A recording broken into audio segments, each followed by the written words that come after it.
दोस्तों, हमारे भारतीय इतिहास में कई ऐसे रहस्य हैं जो आज तक सुलझाए नहीं जा सके हैं। इनमें से एक ऐसा रहस्य है जो पूरे विश्व को हैरान कर रहा है, और वो है जगन्नाथ मंदिर का रहस्य। तो चलिए इस रहस्य को सुलझाने का प्रयास करते हैं। कहते हैं इतिहास को कभी मिटाया नहीं जा सकता। वो इतिहास ही है जो हजारों लाखों वर्षों में घटित हुई अतीत की घटनाओं को चलचित्र की तरह हमारे सामने रूबरू करा देता है। जगन्नाथ मंदिर भारत के ओडिशा राज्य में स्थित एक हिंदू मंदिर है। जगन्नाथ मंदिर को भारत के सबसे पवित्र मंदिरों में से एक माना जाता है। जगन्नाथ मंदिर के बारे में कई रहस्य हैं। एक रहस्य ये है कि मंदिर में स्थापित मूर्तियां अधूरी क्यों हैं? मंदिर का निर्माण कैसे हुआ? इस मंदिर में छुआछूत क्यों नहीं है? इन सभी रहस्यों को जानने के लिए देखते हैं सत्य घटनाओं पर आधारित ये 2D एनिमेशन वीडियो। ईश्वर की लीला अपरंपार है और स्वयं पूर्ण परमेश्वर इस मंदिर के निर्माण में किस प्रकार शामिल रहे हैं, ये बात आज तक आमजन के लिए रहस्य ही रखी गई। आइए उस सत्य से रूबरू होते हैं और जानते हैं आखिर कैसे बना उड़ीसा के तत्कालीन राजा इंद्रदमन, जो कि बहुत धार्मिक प्रवृत्ति के थे और श्री कृष्ण जी की इष्टतम रूप में पूजा किया करते थे। एक रात जब राजा इंद्रदमन आराम फरमा रहे थे, तब श्री कृष्ण जी उनके स्वप्न में आकर दर्शन देते हैं और उनसे कहते हैं,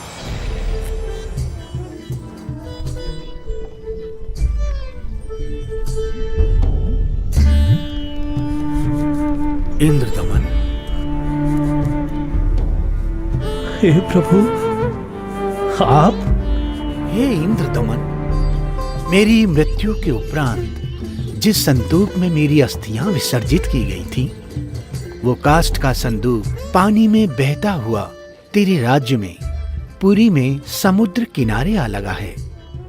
मैं चाहता हूं कि तुम मेरे आदेश से उस संदूक को उसी स्थान पर रखकर उसके ऊपर मंदिर यादगार रूप में बनवा दो, जिसका नाम जगन्नाथ होगा। और उस मंदिर में एक विप्र रख देना जो श्रद्धालुओं को पवित्र गीता के अनुसार ज्ञान प्रचार करेगा।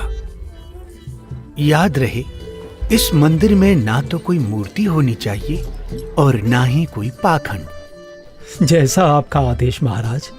किंतु भगवान, कृपा करके मुझे वो स्थान दिखा दीजिए जहां मंदिर का निर्माण किया जाना है। ठीक है वत्स, मैं तुम्हें वहां ले चलता हूं।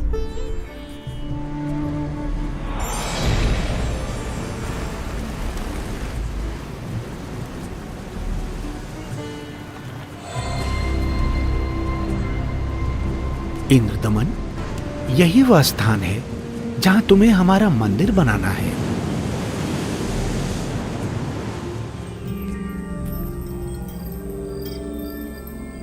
भोर होते ही राजा इंद्रदमन ये बात अपनी पत्नी को बताते हैं। फिर उसके बाद मेरी आंख खुल गई। स्वामी, इस शुभ कार्य में देरी कैसी? सर्व संपत्ति उन्हीं की दी हुई है, उन्हीं को अर्पित करने में क्या सोचना। राजा इंद्रदमन तुरंत अपने मंत्रियों की सभा बुलाते हैं और मंदिर बनाने के लिए राज्य के सबसे कुशल कारीगरों को इकट्ठा किया जाता है। जिसके बाद सभी पुरी नामक स्थान पर पहुंच जाते हैं जहां वो संदूक तैर रहा था। उसे निकलवाकर जमीन खोदकर संदूक दबा देते हैं।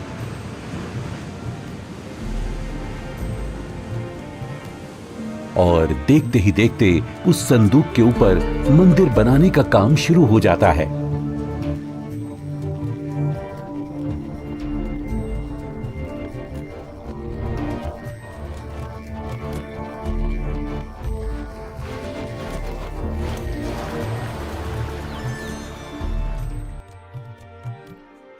महाराज की जय हो।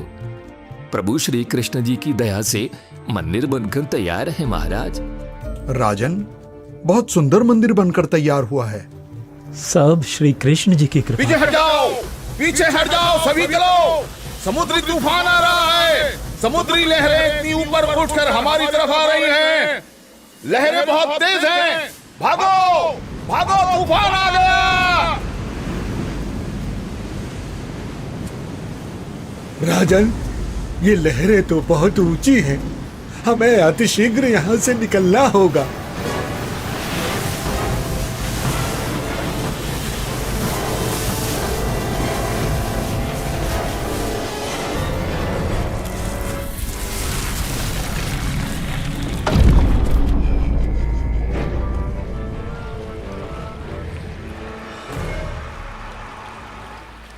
हे भगवान, ये क्या अनर्थ हो गया। समुद्र की लहरों ने मंदिर को तहस नहस कर दिया है महाराज। जगन्नाथ मंदिर के तैयार होते ही समुद्री लहरों का आना और मंदिर को अपने आगोश में समा लेना, ये घटना सिर्फ एक बार नहीं अपितु 5 बार घटित होती है।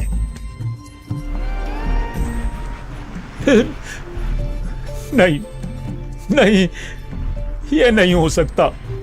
अपने आप को संभालें राजन, हौसला रखें। न जाने समुद्र मुझसे कौन से जन्म का बदला ले रहा है। मैं क्या करूं, कुछ समझ नहीं आ रहा है। राजकोष भी खाली हो चुका है। अब और मंदिर बनवाने का मेरा सामर्थ्य ही नहीं बचा। हे भगवान, यह तुच्छ जीव आपके आदेश का पालन अब नहीं कर पाएगा। मुझे माफ कर देना भगवान, माफ कर देना। राजा के 100 यत्न करने के बावजूद मंदिर नहीं बन रहा था। तब काल ब्रह्म से हुए वचन के मुताबिक सर्व सृष्टि के रचनाहार, सभी आत्माओं के जनक, दुखहर्ता कबीर प्रभु अपने निज धाम सतलोक से आकर वहां प्रकट होते हैं और एक संत रूप में राजा के दरबार में पहुंच जाते हैं।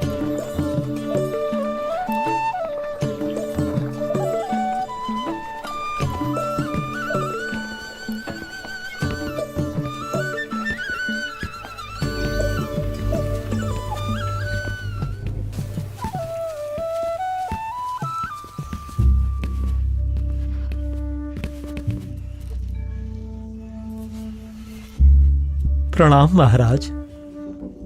प्रणाम।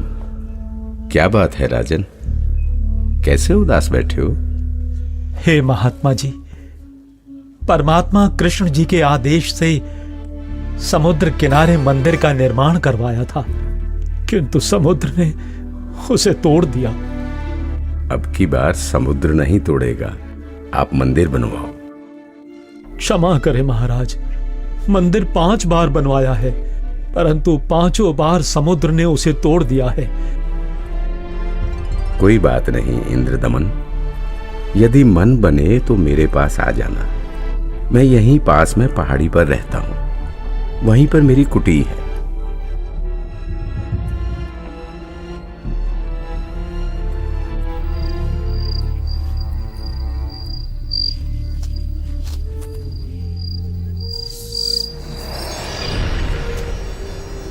इंद्रदमन, एक बार फिर मंदिर बनवा दे। जो तेरे पास संत जी आए थे तो उन्हीं से सहायता की याचना कर ले। वो कोई मामूली संत नहीं है इंद्रदमन, उनकी भक्ति शक्ति का कोई पार पार नहीं है।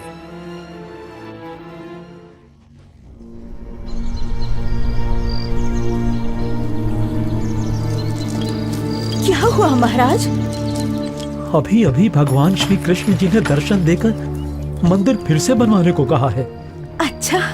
और बताया है कि जो संत समुद्र को रोकने की बात कर रहे थे वो बहुत शक्ति युक्त हैं। मुझे उन्हीं के पास जाकर प्रार्थना करनी चाहिए। प्रभु कह रहे हैं तो आप मत चूको महाराज, प्रभु का मंदिर फिर बनवा दो। बनवाना तो मैं भी चाहता हूँ, किंतु अब तो राजकोष भी खाली हो चुका है। इस वक्त मैं धर्म संकट में फंस चुका हूँ। यदि मंदिर नहीं बनवाऊंगा तो प्रभु अप्रसन्न हो जाएंगे और मंदिर बनवाने के लिए धन भी शेष नहीं रहा। स्वामी, आप चिंतित ना हो।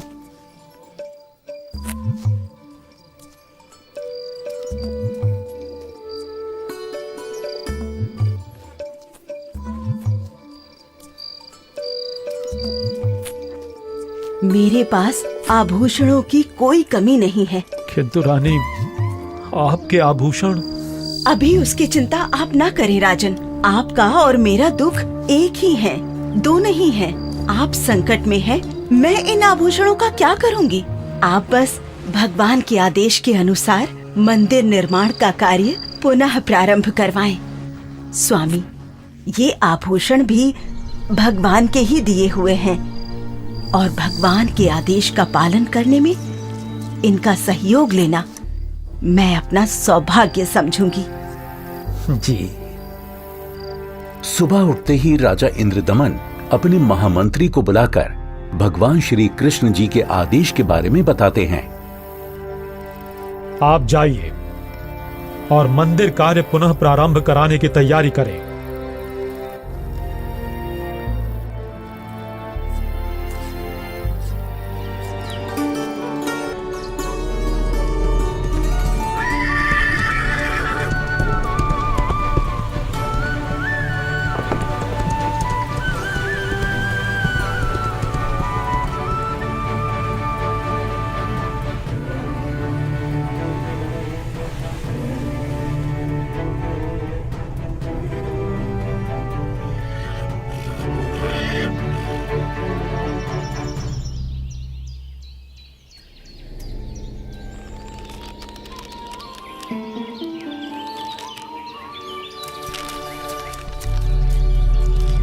प्रणाम ऋषि जी।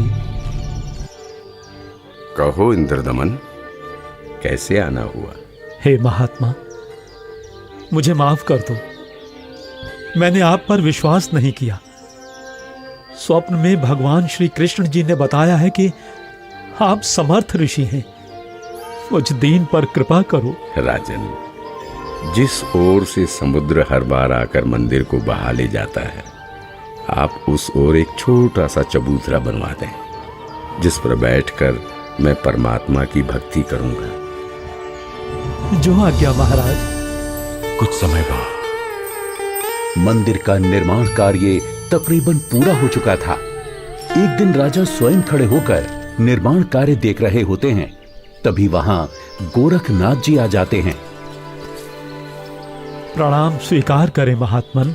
इंद्रदमन, आप भगवान का इतना सुंदर मंदिर बनवा रहे हैं, किंतु सुना है कि इस मंदिर में कोई मूर्ति नहीं लगा रहे। ऐसा क्यों? मुनिवर क्षमा करें।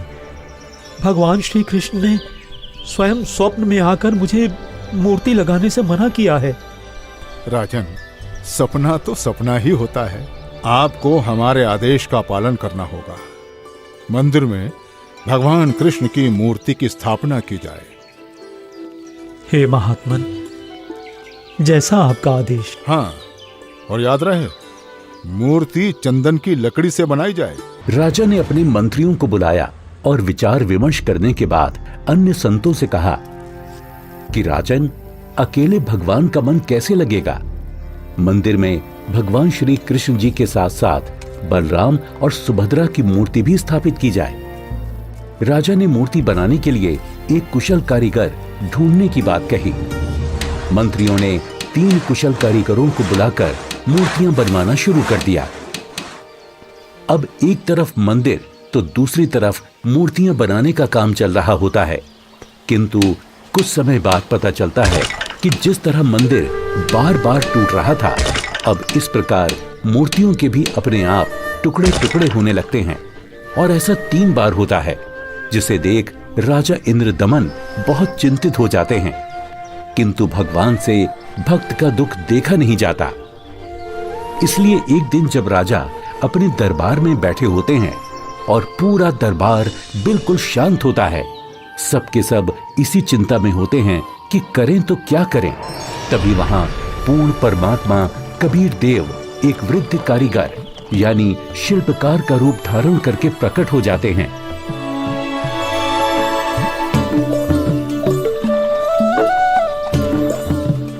राजा से कहो कि मैं एक शिल्पकार हूँ और मूर्ति बनाना बड़े अच्छे से जानता हूँ।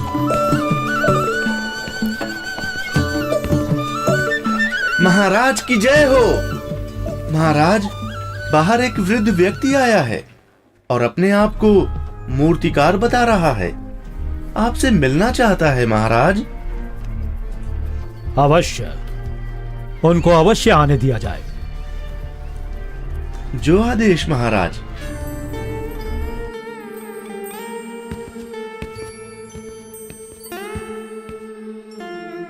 ये कारीगर तो बड़ा अनुभवी लगता है। अवश्य भगवान की ही कोई लीला है। हे राजन, मैंने सुना है कि प्रभु के मंदिर के लिए मूर्तियां पूर्ण रूप से बन नहीं पा रही हैं। जी, आपने बिल्कुल सही सुना है। मैं 80 वर्ष का वृद्ध हो चुका हूं और मुझे 60 वर्ष का अनुभव है राजन। चंदन की लकड़ी की मूर्ति प्रत्येक कारीगर नहीं बना सकता। यदि आपकी आज्ञा हो तो सेवक उपस्थित है। हे कारीगर, आप मेरे लिए भगवान ही हैं, जो कारीगर बनकर आए लगते हो। कृपया आप शीघ्र, अति शीघ्र ही मूर्तियां बना दो।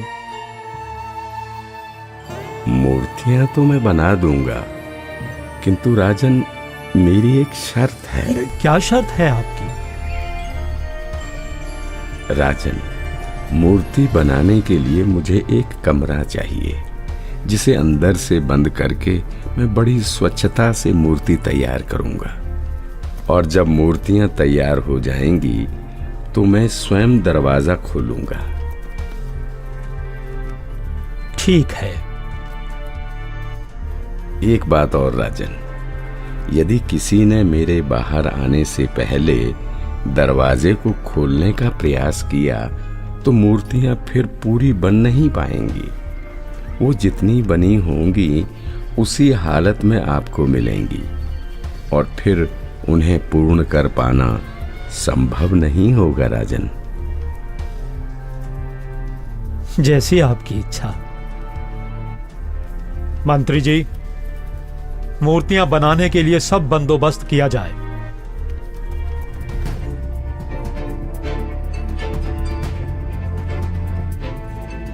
प्रणाम महात्मा जी।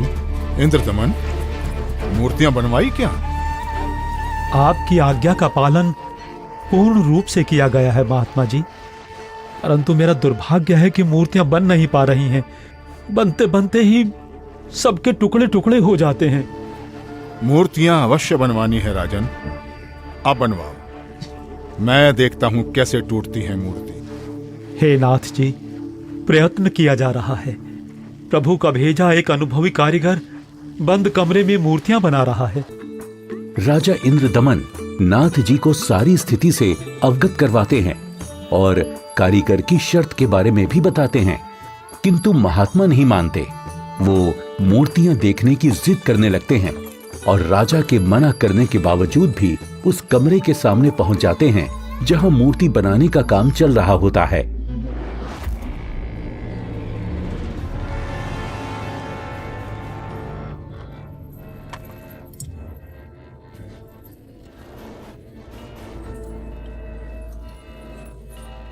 कारीगर, दरवाजा खोलो। दरवाजा खोलो कारीगर। मैं कहता हूं दरवाजा खोलो कारीगर, हमें मूर्तियां देखनी हैं। राजन, आप बता रहे हो 80 वर्षीय वृद्ध हैं और 12 दिन से खाना पीना भी नहीं किया है। अब आवाज भी बंद है, कहीं कारीगर मर न गया हो। आप दरवाजे को तोड़वा दीजिए। राजा ना चाहते हुए भी नाथ जी के कहने पर दरवाजे को सैनिकों से तुड़वा देते हैं।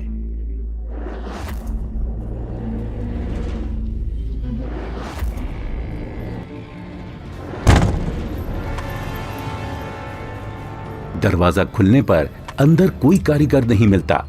वहां श्री कृष्ण, बलराम और सुभद्रा जी की 3 मूर्तियां रखी होती हैं, परंतु उन मूर्तियों के हाथ और पैर के पंजे नहीं बन पाए थे।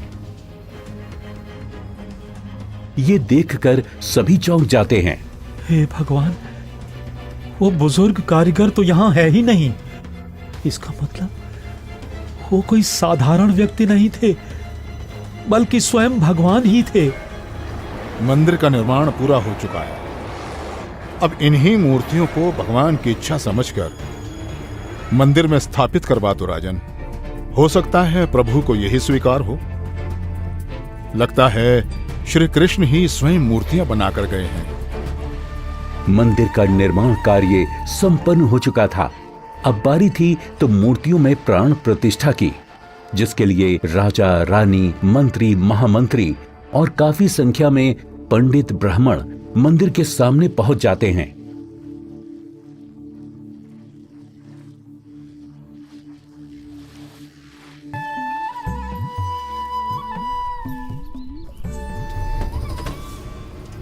रे दुर्बुद्धि शूद्र, अपवित्र!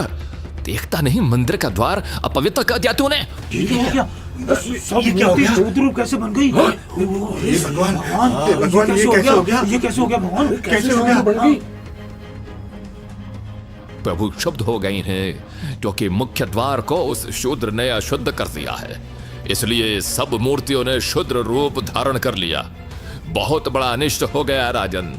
कुछ समय उपरांत देखते ही देखते मूर्तियां अपने वास्तविक रूप में आ जाती हैं, जिसके बाद पंडित कई बार गंगा जल छिड़ककर मूर्तियों को शुद्ध करने का उपक्रम करते हैं। मूर्ति स्थापना के कुछ दिन बाद अचानक समुद्री तूफान आ जाता है और समुद्री लहरें लगभग 40 फीट ऊंची उठकर बहुत तेज वेग में मंदिर की ओर चल पड़ती हैं। सभी आपस में बातें करने लगते हैं। लगता है अब की बार भी समुद्र मंदिर को नष्ट कर देगा। अरे ये क्या? संत जी अभी भी वहीं पर बैठे हैं। अरे कोई उठाओ उनको वहां से। सभी चिल्लाते हैं, हट जाओ, हट जाओ, हट जाओ, वहां से पीछे हट जाओ। समुद्री तूफान आ रहा है। हट जाओ, हट जाओ, वहां से पीछे आ जाओ महात्मा जी, पीछे आ जाओ। अरे अरे अरे अरे अरे ये क्या हो गया? ये क्या हो गया? ये क्या हो गया? अरे क्या होगा? कौन है? महात्मा जी ने पानी को वहीं पर रोक दिया है राजन। लगता है अब की बार मंदिर बच जाएगा। महात्मा अवश्य ही कोई परम शक्ति युक्त है।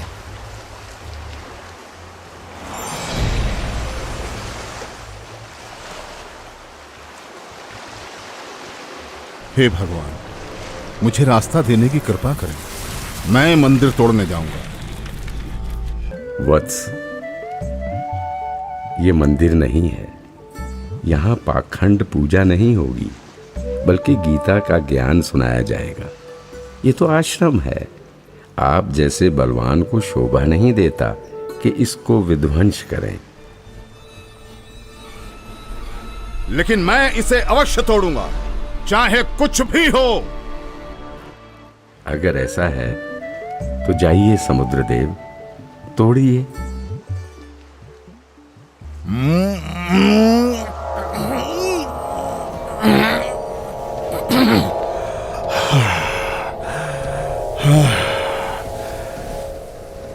मैं आपकी शक्ति के आगे विवश हूं स्वामी।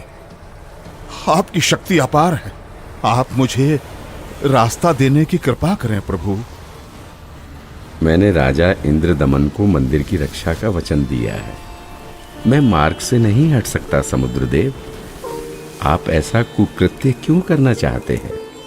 जब ये कृष्ण त्रेता में श्री राम बनकर आए थे, तब इन्होंने लंका जाने के लिए मुझे अग्नि बाण दिखाए और मुझे भला बुरा कहकर अपमानित कर रास्ता मांगा था।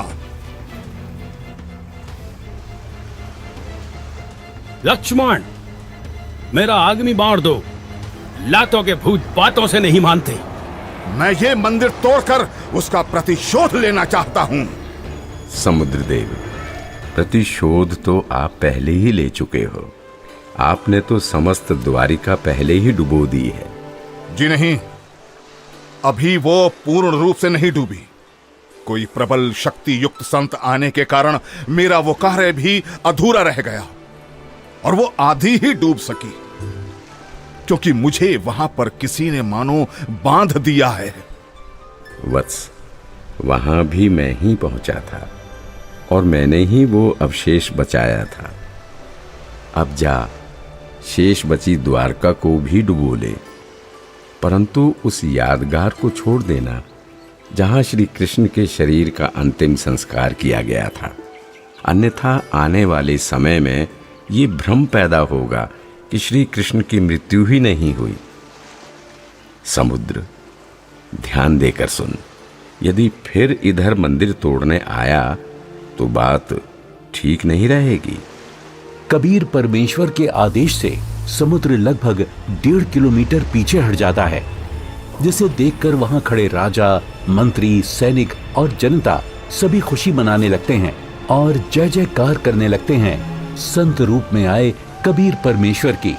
महात्मा की जय, महात्मा की जय हो, जय हो, जय हो, जय हो, जय हो।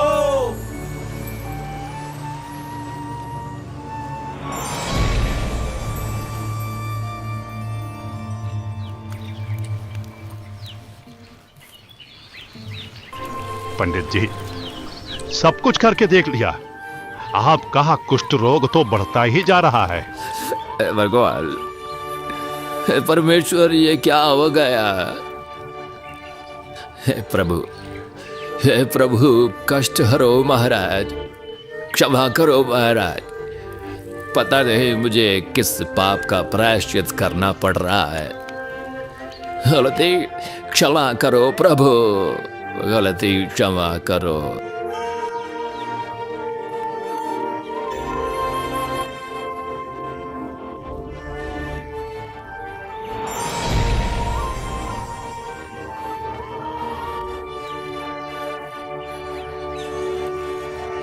हे भक्त, तूने मुख्य द्वार पर खड़े एक संत को नीच जाति का समझकर धक्का दिया है।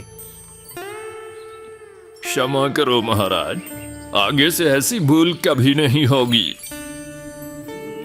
आपका कष्ट निवारण मैं नहीं कर सकता, ये तो उन्हीं के पास जाकर क्षमा मांगने से और उनके पैर धोकर उस चरणामृत के पान से ही होगा। वो कोई साधारण संत नहीं थे, अपितु कोई परम शक्ति ही शूद्र रूप धारण करके वहां परीक्षा लेने के लिए पहुंची थी। यदि वो आपको हृदय से क्षमा कर देंगे तो ही आपका कष्ट निवारण संभव है, अन्यथा नहीं।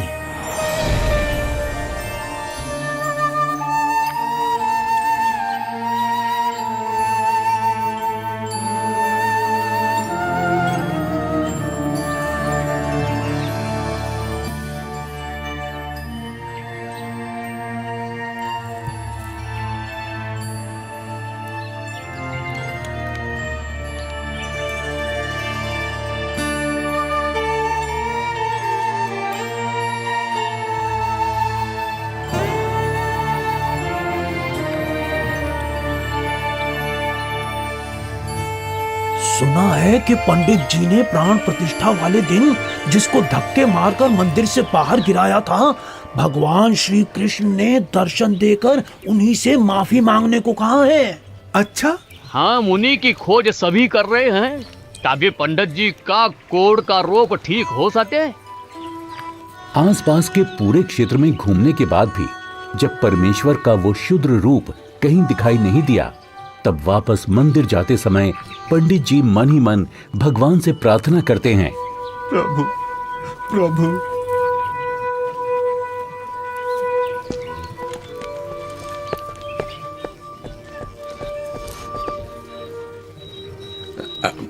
अरे रुकिए पंडित जी, मैं शूद्र हूं, मेरे नजदीक मत आइए, आप भी अशुद्ध हो जाएंगे। आप ऐसा न बोले, मैं बहुत शर्मिंदा हूं भगवान। परवरदिगार, मेरा दोष क्षमा कीजिए, मुझ पर दया कीजिए करुणानिधि। क्या बात है पंडित जी, आप क्यों विलाप कर रहे हैं? महाराज, उस दिन मुझसे बहुत बड़ी भूल हो गई, मुझे क्षमा कर दीजिए प्रभु। ये नीच प्राणी प्रायश्चित करना चाहता है, अपने चरणों का जल देने की कृपा करें जिससे मेरा कोढ़ ठीक हो सके प्रभु।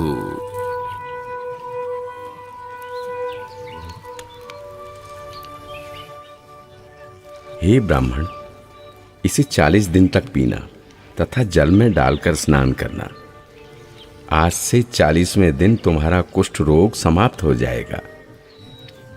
अब से भविष्य में इस जगन्नाथ मंदिर में किसी ने भी छुआछूत की तो उसकी भी यही दशा होगी, दंड का भागी होगा।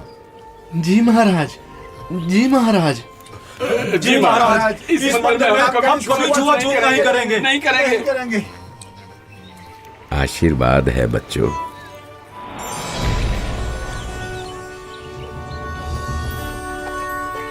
कहते हैं जगत का पेख ना पेख्या, धनी का नाम ना लेखिया। कोई कहता है कि मंदिर श्री कृष्ण जी ने बनवाया, तो कोई कहता है कि जगन्नाथ भगवान ने बनाया, लेकिन जो करने वाला था उसका कहीं नाम नहीं। खैर, वो परमात्मा अपने आप में ही पूर्ण है, वो किसी महिमा का मोहताज नहीं। तो आपने देखा कि किस प्रकार परमेश्वर कबीर देव जी ने संत रूप में प्रकट होकर समुद्र को रोककर जगन्नाथ मंदिर की स्थापना करवाई, कारीगर रूप में अवतरित होकर मूर्तियां बनाई और क्षुद्र रूप बनाकर मंदिर से छुआछूत जैसी बुराई को हमेशा हमेशा के लिए खत्म कर दिया। समर्थ का कार्य समर्थ ही कर सकता है। तो ये थी कहानी पुरी के जगन्नाथ मंदिर की, जिसे कबीर प्रभु ने बनवाया और हर वर्ग हर जाति के लोगों को समान अधिकार दिलवाया।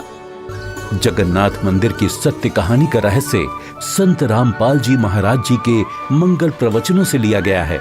हम सभी संत रामपाल जी महाराज का कोटि कोटि धन्यवाद करते हैं, जिन्होंने हमारे शास्त्रों में छुपे गूढ़ रहस्यों को उजागर कर हमें सत्य से रूबरू कराया। आज वर्तमान में केवल संत रामपाल जी महाराज ही तत्वदर्शी संत हैं, जो भक्ति और भगवान के बारे में वास्तविक जानकारी दे रहे हैं।